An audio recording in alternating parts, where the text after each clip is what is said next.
My name is Naomi Tate. I am a missionary associate serving in El Salvador.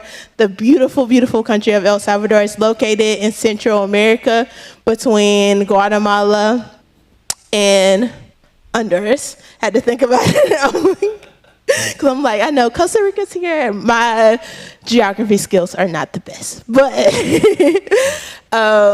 it is the smallest country in Central America. But you may have heard about it in the news from it having the biggest jail and all of the violence that was occurring in El Salvador. But today it is a peaceful country. Is considered a 1 on the safety scale. 1 is being safe, 5 is being the most dangerous. And I believe it's all because of the people who have been serving there for years. I'm just riding on the coattails of it. But to tell you a little bit about myself and how I ended up in El Salvador. So I'm a PK, grew up in the church my whole life. And at the age of 5, I knew that Jesus loved me and he was my best friend. And that's all I needed to know. And I accepted him in my heart on my parents' bed. And then at the age of 15, I was at a youth event. And this was one of the few times that God gave me a vision. And he clearly said, go. And he was like, you're going to reach the unreached. And I told my dad, I'm like, I don't know where I need to go, but I need to go somewhere. And we ended up in Guatemala. So that's where my love for Central America and Latin culture first began.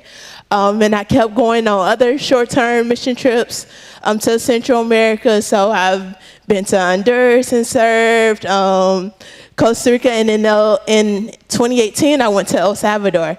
We went there, built a church. I really connected with the pastor's family of the church we were building because the daughter was about my age.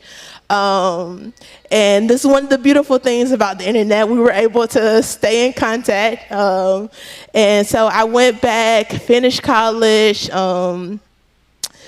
graduated with my sociology degree and was working for DSS as a social worker. And then trying to figure out whether I wanted to get my master's in social work, all the things, and nothing was working out. I'm like, my grades were not that bad. I'm like, I should be able to get in school again. But all the doors were closing. And then God was like, it's because I told you what to do. He was like, now it's time to step into full-time missions. Because I knew it was something that, like I said, it was always on my heart. I was always going on short-term mission trip, but like I knew there was eventually going to be a time where he told me to step into full-time missions, and like it was very clear because nothing else was working out. And then he was like, "Go back to the last place I sent you," and that was El Salvador. So I started doing research, reached out to missionaries that we support. So I'm like, okay, so how did you get started? What do I need to do? I'm like, I know I need to go to El Salvador. And then so I started looking at the missionaries that are serving there, and I found Moody Missions is under Pastors Kitten and Eunice Moody. She is Salvadorian. He has been there 17 years serving, and we have a foundation. Under the foundation, we have our church, the Open Door Church, because that's what the church should be, an open door for everything you need. And it's a very holistic ministry. So we have our clinic, we have counseling services, we have our community center where people can come and learn a skill like cooking, baking, sewing, so they can be able to make funds from their home, because that's the biggest need, like the economy there.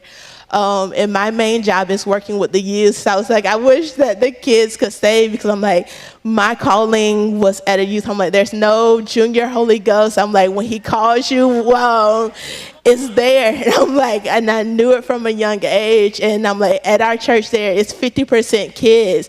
And we have a youth group called Castile de Rey Kings Council that are youth reaching youth. So utilize, I'm like, they're not just our future, but they're our now. So that is my heart, youth, and like raising them up, because as we all know, like it's the end of time. So we're preparing for war. So you prepare the kids, you build them up, and you give them the word as it is. But that is just a little of what I do. I'm like, as I have a table out there, pictures. I would love to answer more questions. But thank y'all so much for your time, and just continue to keep me in your prayers as I prepare to return at the beginning of the year. to the field.